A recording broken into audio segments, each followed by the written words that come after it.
welcome back to Struggle with Prince and welcome back to another new vlog. আশা করি তোমরা সবাই খুব ভালো আছো, আমরা খুব ভালো আছি। অনেক দিন পর ভিডিও দিচ্ছি, তার কারণ আমি তোমাদেরকে এর আগেও বলেছি যে আমি একটু আলাদা ধরনের একটু কন্টেন্ট দিতে চাই, ডেইলি লাইফস্টাইল ব্লগের থেকে একটু আলাদা ধরনের। তো এই কারণে কিন্তু আমার ভিডিও রিচ খুবই কমে যাচ্ছে।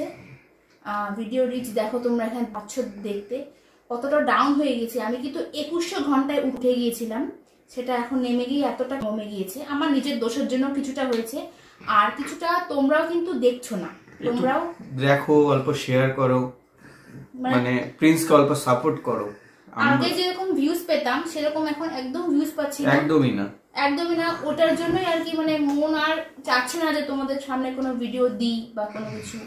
ওর বাবা আমাকে বলে তুমি ভিডিও দাও না কেন, আমি বলি যে দেখো আমার ভীষণ ডিমোটিভেশন হয়ে যাচ্ছি আমি, যেটা যেহেতু তোমরা দেখছো না তো আমারও তো একটা মনের জোর পাচ্ছি না আমি। তো যাই হোক, আজকে থাম্বনেল তো দেখে তোমরা বুঝেই গেছো যে আজকে টপিকটা কি নিয়ে হতে চলেছে। তুমি কিছু বলবা এই বিষয়ে? আমি এতটুকুই খালি বলবো যে প্রিন্সকে একটু তোমরা সহযোগিতা করো, যে ও এই চ্যানেলটা জানি আরো গ্রো হয়। একটু শেয়ার করে দাও সবাই মিলে, যাতে আমার ছেলেটা মানে সাপোর্ট চাচ্ছি আমি, আর কোনো কিছু না, একটু সাপোর্ট করে দাও। তো চলো তাহলে আসল কথায় আসি। আসল কথাটা হচ্ছে যে আমরা গিয়েছিলাম নারায়ণ সেবা সংস্থায়, মানে গিয়েছিলাম বলাটা ঠিক ভুল হবে, ওনারা এসেছিল আমাদের পশ্চিমবঙ্গে। এই প্রথম আসলো মনে হয় না, নাকি এর আগেও আসছিল? এর আগে মনে এসেছিল, মানে আমরা সঠিক জানতাম না তখন তো, মানে আমাদের এই সব বিষয় রিসার্চ করার ব্যাপারটা ছিল না না। তো একদিন আমি হচ্ছে ইনস্টাগ্রাম ভীষণ স্ক্রোল করি, ঠিক আছে, ইনস্টাগ্রামে রিলস পুরো দেখি। তো ইনস্টাগ্রামে রিলস স্ক্রোল করতে করতে আমার কাছে যে স্পন্সর ভিডিওগুলো আসে না, ওগুলোর মধ্যে হঠাৎ একদিন আমার চোখ গেল যে ওরা অ্যাডভার্টাইজমেন্ট করেছিল যে এরকম নারায়ণ সেবা সংস্থা থেকে পশ্চিমবঙ্গে আসছে 22 তারিখ উত্তরবঙ্গ মারোয়ারি ভবনে।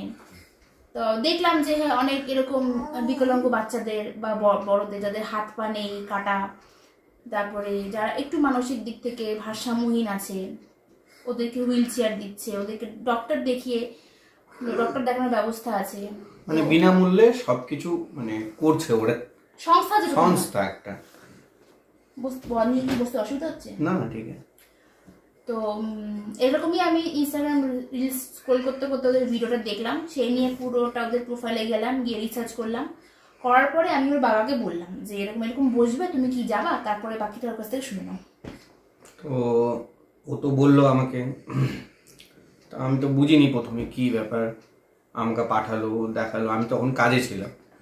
তো আমাকে হোয়াটসঅ্যাপে পাঠিয়ে বললো যে দেখো অল্প এই ব্যাপার। তো আমি দেখলাম, দেখে যে ভালোই লাগলো যে হ্যাঁ, একটা এত বড় সংস্থা এত কিছু করছে, ফেসিলিটি দিচ্ছে, এত কিছু। যাই না, অল্প প্রিন্সের জন্য যদি কিছু ওইখানে গিয়ে কোনো কিছু একটু হেল্প যদি পাই আমি। তো গেলাম আমরা ওইখানে, তো রেডি হলাম। মেন উদ্দেশ্য আমাদের একটাই ছিল যে ওর জন্য একটা হুইল চেয়ারের জন্য। দেখো হ্যাঁ, আমরা ভেবেছিলাম যে ওকে যদি একটা হুইল চেয়ার যদি দেয়, কেন এত বড় হয়ে যাচ্ছে, আমরা চাই না যে ও এরকম হোক। মানে সত্যি কথা বলতে আমি আরো দুজনেই মানে মনে করি না যে ও একটা মানে মানে কি বলবো, এটাকে কি বলে, শারীরিক দিক থেকে অক্ষমতা যে এটাকে বলে, মানে ডিসেবিলিটি পার্সন। আমরা একদমই চাই না। আমরা কি কোনো মা বাবারা কিন্তু চায় না যে তাদের সন্তানরা যে মানে শারীরিক দিক থেকে অক্ষমতা হোক। তবুও দেখো ও বড় হওয়াতে কিন্তু ওকে নিয়ে যেতেও কিন্তু আমাদের খুব অসুবিধা হচ্ছে, তাই না? এই যে এখানে এখন বসে আছে, ও কিন্তু ভীষণ মানে অসুবিধার মুখে পড়ছে। ও তো বসে তো থাকে এমনি, তো মানে বিছানাতে বসিয়ে রাখি, কিন্তু সেটার থেকেও যদি একটু নিজে হুইল চেয়ার দিয়ে যদি চলাফেরাটা করতে পারতো, তাই না? তো এটার জন্যই আমরা সেখানে গেলাম, মানে এই আশাতেই আমাদের যাওয়া, এই উদ্দেশ্যে আমরা গেছি। গিয়ে জানি প্রিন্সকে হুইল চেয়ার দেয় এরকম ব্যাপারটা। তো আমরা জানি না যে ওইখানে গেলে পরে মানে ডক্টর দেখাবে। আমি ভাবছি মানে যাবে, ওকে দেখবে, ডক্টর দেখানো ছিল, আমি রিলসে দেখেছিলাম, আমি খেয়াল করিনি। হ্যাঁ, তো আমি ভেবেছি মানে যাবে, ওইখানে গিয়ে বলবো যে এই ব্যাপার, ওর এরকম একটু হুইল চেয়ার লাগবে, তার জন্যই যাওয়া অ্যাকচুয়ালি আমাদের এটা। তো সেখানে আমরা পৌঁছালাম কটার দিকে? 8:30 9টার দিকে না?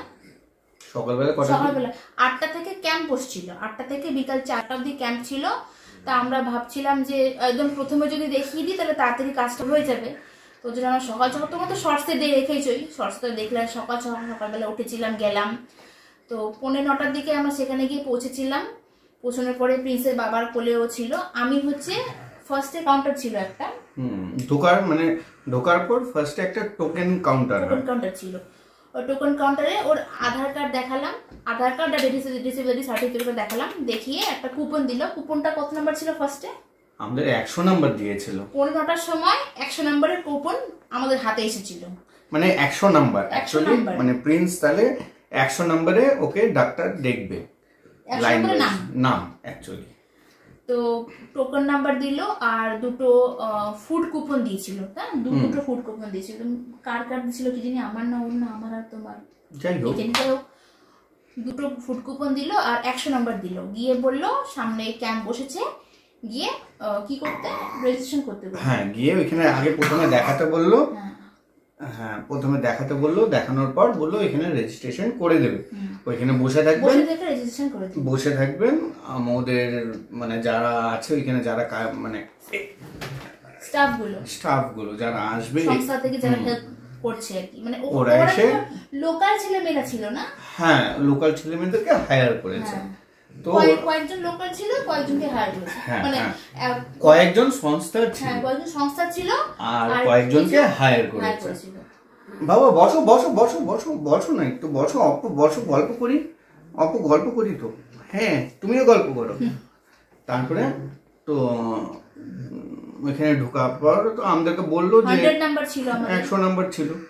তো বলেছে যে ওইখানে সামনে যান, গিয়ে বসেন, বসে থাকতে পারে দেখবেন আপনাদের কাছে কেউ আসবে, এসে আপনাদের অনলাইনে রেজিস্ট্রেশন করে দেবে।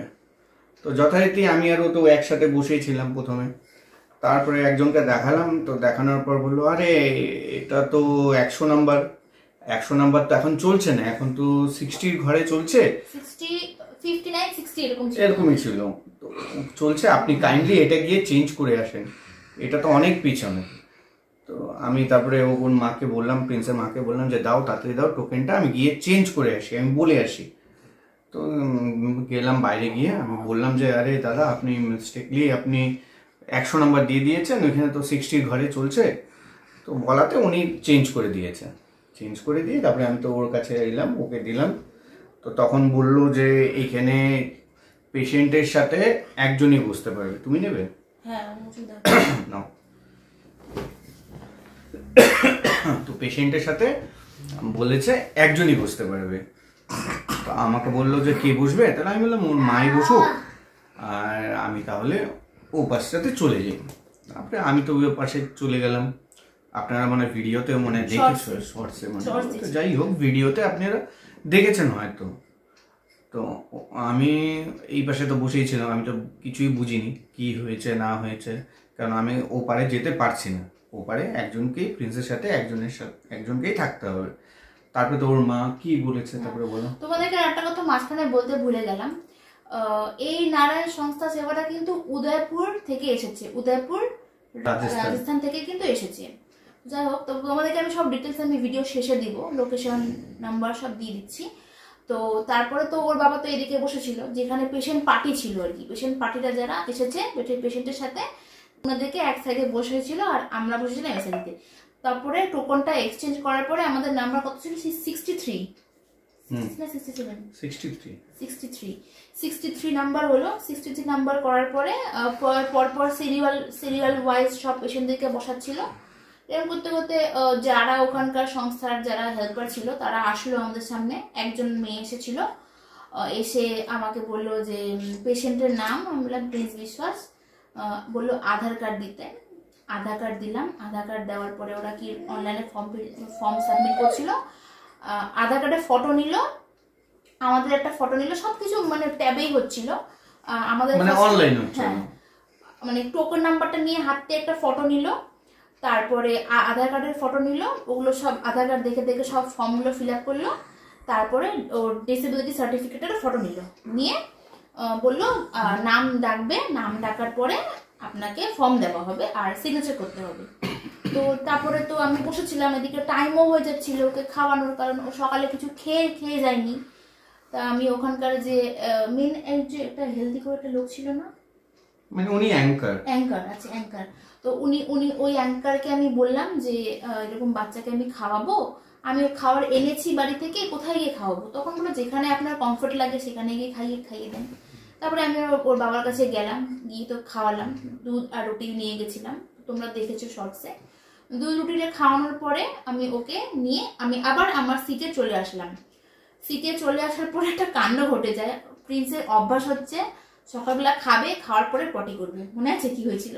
আর বলো না বাবা, ওই মুহূর্তটা যে কি গেল আমাদের মাঝখান দিয়ে, দেখো বদমাইশি করছিল যে ওর জন্য এখনো সব বুঝে সবকিছু বুঝছে এখন। তো মানে ও বসে বসে ডাইপারে পটি করে দিল।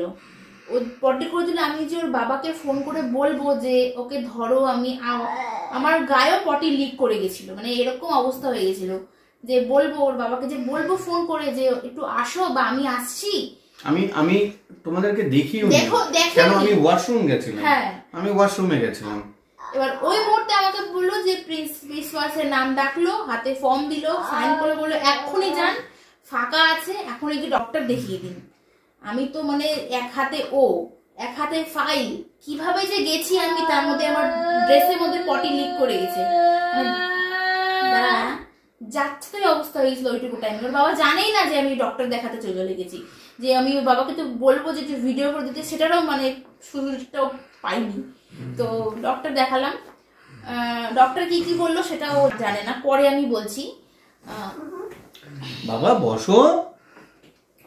সবার ফার্স্টে তো ডক্টর বললো যে, হিন্দিতে বললো যে জন্মের পর কাঁদেনি না? আমি বললাম যে না, সেখানেই তো ভুল, জন্মের পর না কাঁদাতে সেখানে ভুলে গেছিল, কই বাত নেই, এরকম বললো। তারপরে দুটো মেডিসিন লিখে দিল। মেডিসিন লিখে দেওয়ার পরে আমি ওর যে লোকাল ডক্টরটা যে দেখাচ্ছি সেই প্রেসক্রিপশনগুলো নিয়ে গেছিলাম। प्रिस्क्रिप्शन देखालाम, देखाনোর পরে বললো भाई ये दवाई तो अच्छा ही है, आप इसको भी कंटिन्यू करा दीजिए। और एक मैं लिख दे रही, और আমি বাংলায় বলছি, আমার হিন্দি তো ভালো না। হ্যাঁ বলো না কিছু না। और एक मेडिसिन मैं ऐड कर दे रही हूँ, दे रहा हूँ, उसको 3 महीने कंटिन्यू कर, বাংলায় বলছি তো 3 মাস कंटिन्यू করতে বললো। তো তারপরে আমি আরো নিজের থেকেই বললাম অনেক কিছু, যে স্যার ওর কিন্তু নেক কন্ট্রোল হয়েছে, তো এরকম করে এখন যেরকম বসে আছে সেরকম দেখালাম আমি। বললো वाह तो बढ़िया है। बोलो ये सब बच्चा धीरे धीरे उम्र बढ़ने के साथ साथ उन लोगों का डेवलप भी हो जाता है, মানে বয়সের সাথে সাথে কিন্তু ওদের সবকিছু ধীরে ধীরে ডেভেলপ হয়। তারপরে এই কথাটা আমাদেরকে মানে নিম্যান্সে বলেছিল, যত সময় যাবে তত কিন্তু ওর মধ্যে চেঞ্জেস আসবে, এটা সত্যি কথা। খুব স্লোলি হবে, এটা আপনাদেরকে ধৈর্য ধরে থাকতে হবে। তারপরে আচ্ছা নেক কন্ট্রোলের জন্য নেক বেল্ট দিল। হ্যাঁ, তারপরে আমি বললাম যে স্যার আমি না, একটা ম্যাডাম ছিল, ওই ম্যাডাম এসেছিল তখন। ম্যাডাম তো অ্যাকচুয়ালি উনি মানে মেন যে হয় কি নাম, নারায়ণ সেবা সংস্থান, উনি এখানে ডেকেছিল ওই সংস্থাকে এখানে মানে প্রোগ্রামটা করার জন্য, উনি মেন। तो वही मैडम के मैं बोललाम कि जे मैडम हम लोग सोचा थे कि इस बच्चे को व्हील चेयर के लिए, তখন ডক্টর কি উনি জিজ্ঞাসা করলেন যে इस बच्चे का क्या व्हील चेयर की जरूरत है? তখন বলল नहीं जरूरत नहीं है। তখন আমি বললাম যে কেন ম্যাডাম, হিন্দিতে বললাম যে কেন ম্যাডাম, আমি ভেবেছিলাম যে হুইল চেয়ার দিলে পরে ভালো হতো। তখন বললো যে না, ও যদি হুইল চেয়ার নেয় তাহলে কিন্তু ওর মধ্যে একটা মানে লেজিনেস চলে আসবে, ওর মধ্যে কিন্তু ডেভেলপমেন্ট হওয়ার ক্যাপাসিটিটা আছে বললো। হ্যাঁ, যদি হুইল চেয়ার দিই তাহলে মানে যেটুকু ডেভেলপ হচ্ছে সেটুকু নষ্ট হয়ে যাবে, মানে ও তখন হাঁটবে না, ও তো তখন জানে যে আমি বসে থাকবো আমাকে নিয়ে যাবে, আমি বসে থাকবো আমি এটা হবে, মানে ওর মধ্যে ফিলিংস আসবে না যে আমি বসতে হবে হাঁটতে হবে, মানে আমি আগাতে চাই, মানে ও সেটা ফিলিংসটা হবে না ওটার মধ্যে। তারপরে আমি ডক্টরের কাছে আবার গেলাম, গিয়ে বললাম স্যার ও কিন্তু বসতে পারে सपोर्ट दिए, और তুমি যখন নিয়ে গেলা खड़ा हो सकता है বললো যে, बोल कि वाह वो खड़ा भी हो सकता है, তখন ও দেখালো যে হ্যাঁ, বলে বাহ ये तो बढ़िया है। तो তারপরে পরে বললো ওর হচ্ছে কোমরের জোরটা খুবই কম, কোমরের জোরের জন্য কিন্তু ও ভালো মতন বসতেও পারছে না। না অ্যাকচুয়ালি নেকের থেকে নেক যদি ভালো মতন মানে ওর কন্ট্রোল এসে যায় তাহলে ওর কোমরেও জোর আসবে। ওর জন্য ফার্স্টে নেক বেল্টটা দিল। হ্যাঁ হ্যাঁ, তারপরে কোমরের জোর আসা নেক বেল্ট, আর কোমরের জোরের সাথে সাথে HKFO বলে এটাকে। এই কোমর থেকে এখানে পুরো একটা মানে বেল্ট, মানে কোমরে বেল্ট থাকবে, মানে KFO যেটা আছে ওটা তো এত দূর অবধি হয়, থাই অবধি, তো ওটাই একদম কোমর অবধি, এখান থেকে আমাদের কোমর থেকে একদম পা অবধি। তো HKFO লিখে দিল আর সাথে নেক বেল্ট দিল। তো তারপরে প্রিন্সের বাবাকে আমি ডাকলাম যে এরকম এরকম ব্যাপার, তাড়াতাড়ি আসো। ও তার মধ্যে করেছিল পটি। প্রেসক্রিপশন লেখার পরে বললো যে ওখানে মাপ দিচ্ছে, ওখানে যেতে। তারপরে আমি মাপটা একটু পরে দিতে গেলাম, কারণ আমার অবস্থা তখন খুবই খারাপ ছিল। ওর প্যান্টে পুরো পটি লেগে গেছিলো, আমার ড্রেসে পুরো পটি লেগে গেছিলো। তখন আমি ওকে বাথরুমে নিয়ে গিয়ে চেঞ্জ করলাম, ডাইপার চেঞ্জ করলাম, আমি নিজে ড্রেস চেঞ্জ করলাম। মানে ভাগ্যিস বলতে গেলে আমি তো ড্রেস নিয়ে যাইনি, ওর বাবা একটা গেঞ্জি নিয়ে গেছিল। এটাই তো ভাগ্যিস, মানে কি ব্যাগের মধ্যে ওর বাবা বললো গেঞ্জিটাকে ঢুকাও। তারপরে ওই ড্রেসটা চেঞ্জ করে আমি ওর বাবার গেঞ্জিটা পরলাম। ড্রেসটা ওখানে কিন্তু মানাচ্ছিল না, জানো। ঠিক আছে, চলো এখন কিছু করতে হবে না। একটা সংস্থা, ওখানে একটা সংস্কারী জিনিস হয়, সেখানে একটা জিন্সের সাথে একটা গেঞ্জি পরে গেছিলাম, কোনো ব্যাপার না, যাই হোক। তো ড্রেসটা চেঞ্জ করলাম, ড্রেসটা চেঞ্জ করার পরে ওরও প্যান্ট চেঞ্জ করে দিলাম। প্যান্ট চেঞ্জ করার পরে আমি ওর মাপ নিতে গেলাম। সেখানে আবার ও মাঝখানে কি ক্যামেরা এলাও ছিল না, না কি বলেছিল যে নিজের পার্সোনাল ব্লগ মানে পার্সোনাল ভিডিও আপনি করতে পারবেন না। আচ্ছা, যেমন ডক্টর দেখানো, মাপ নেওয়া, মানে যে কোনো নিজের পার্সোনাল ভিডিও মানে ব্যাক ক্যামেরা করে সবকিছু করা যাচ্ছিল, মানে হয় না ব্লগিং বগেরা, ওগুলা জিনিস করতে পারবে না। তো ওর জন্য আমি, ওর বাবা বাইরে ছিল, আমি ওকে নিয়ে গেলাম মাপ দেওয়াতে। মাপটা নিল, ওর জন্য ওগুলো কিচ্ছু ভিডিও করা হয়নি। হ্যাঁ, সংস্থা থেকে একটা ভিডিও আপলোড করেছে, এই ভিডিওটা আমি এটার মাঝখানে অ্যাটাচ করে দিব, বা এটার পরে আমি অ্যাটাচ করে দিলাম।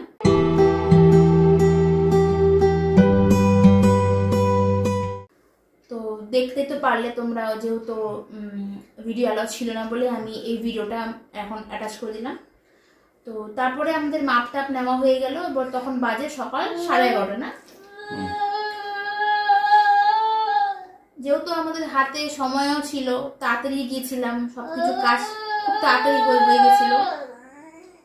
আর তার প্রচুর পেশেন্ট ছিল, প্রচুর পেশেন্ট, সব পেশেন্টরা কমপ্লিট হবে, তারপরে গিয়ে একটা প্রোগ্রাম হবে, প্রোগ্রাম হওয়ার পরে ফুড ডিস্ট্রিবিউট করবে, না?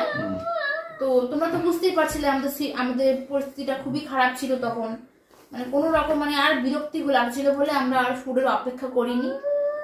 ফুড না নিয়ে আমরা বাড়ি ব্যাক করে গেছিলাম। তো এই ছিল সেদিনকার দিনটা। হ্যাঁ, আর কি বললো কবে দেবে?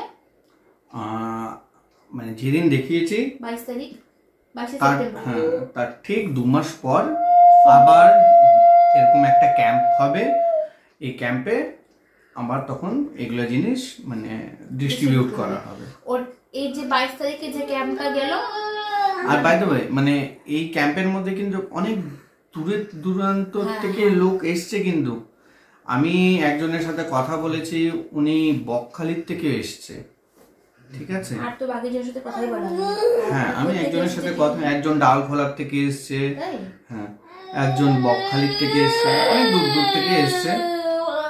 তো আমি তো ভাবলাম যে আমরাই মনে সবচেয়ে দূরের থেকে আসছি, কিন্তু না, এটা ভুল, অনেক দূর থেকে আসছে। ওয়েস্ট বেঙ্গলের পুরো ওয়েস্ট বেঙ্গল কভার করেছে এই শিলিগুড়িতে যে সংস্থাটা হলো। তো তারপরে তো আমরা ফুড প্যাকেটে নেইনি, তো বাড়ি চলে এসেছিলাম। তো 2 মাস পর আবার একটা ক্যাম্প বসবে তো বললোই। এই বাবা দাঁড়াও, এই ক্যাম্পটা ছিল হচ্ছে মেজারমেন্ট ক্যাম্প। এরপর যে ক্যাম্পটা বসবে সেটা হলো ফিটমেন্ট ক্যাম্প।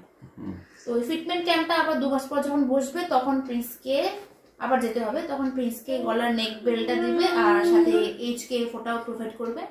জানি না সেটা কবে হবে, তবু যে যদি যেতে তো হবেই, যখন যাব তখনও কিন্তু সেই ভিডিওটা তোমাদের সাথে শেয়ার করব। তো যাই হোক, আর এই নারায়ণ সেবা সংস্থাটা কিন্তু আমি যা রিসার্চ করলাম, বিগত 39 বছর ধরে, 39 ইয়ার্স, 39 বছর ধরে কিন্তু ওরা সংস্থা মানে মানুষকে এরকম সেবা করে চলেছে। আগে তো জানতাম না। তো এটা উদয়পুর রাজস্থানের। আমি এই স্ক্রিনে এটার ফোন নাম্বার দিয়ে দিলাম, আর নিচে লিঙ্ক দিয়ে দিলাম, অ্যাড্রেস দিয়ে দিলাম, আর ফোন নাম্বার দিয়ে দিচ্ছি সাথে। তোমরা যদি মনে করো যাদের খুব ইম্পর্টেন্ট আছে, এখনই তোমরা ডক্টর দেখাবে, তোমরা কিন্তু সেখানে গিয়েও ডক্টর দেখাতে পারো। প্লাস তোমাদের হয়তো ওখানে গেলে হয়তো 1 সপ্তাহের মধ্যে হয়তো হাতের যে প্রোভাইডগুলো দিবে, জিনিসগুলো দেবে, দিয়ে দিতে পারে, সেটা আমি জানি না।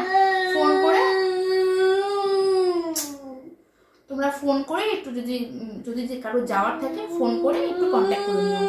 তো যাই হোক, এই ছিল আজকের ইনফরমেটিভ ভিডিওটা অনেকটা ইনফরমেশন দিলাম তোমাদেরকে। কেমন লাগলো অবশ্যই কিন্তু কমেন্ট করে জানিও, আর শেয়ারও করে দিও। আর যদি লাইক কমেন্ট শেয়ার, যদি একটু মানে আমার প্রিন্সকে অল্প সাপোর্ট করো, একটু তোমাদের মানে এই প্রিন্স, এই যে দেখো, প্রিন্সকে অল্প সাপোর্ট করো। তো ভিডিওটা কেমন লাগলো অবশ্যই তোমরা কমেন্ট করে জানিও। যাওয়ার আগে ভিডিওটাকে like comment share and subscribe করে দিও। প্লিজ আমাদের পাশে থেকো, ঠিক আছে? একটু ভিউজ দাও, সবকিছু একটু শেয়ার করে দিলে পরে ভিউজটা পাবো। তো রিচটা সত্যি অনেকটা ডাউন হয়ে গেছে, মানে মনটা মাঝে মাঝে ভেঙে যায়। যাই হোক, আর কথা বাড়ি ভিডিওটা বেশি বড় করছি না, ভিডিওটা এখানেই এন্ড করছি। দেখা হচ্ছে অন্য কোনো নেক্সট ভিডিওতে। ততদিন পর্যন্ত তোমরা ভালো থেকো, সুস্থ থেকো, হ্যাঁ, টাটা। সাবস্ক্রাইব অবশ্যই।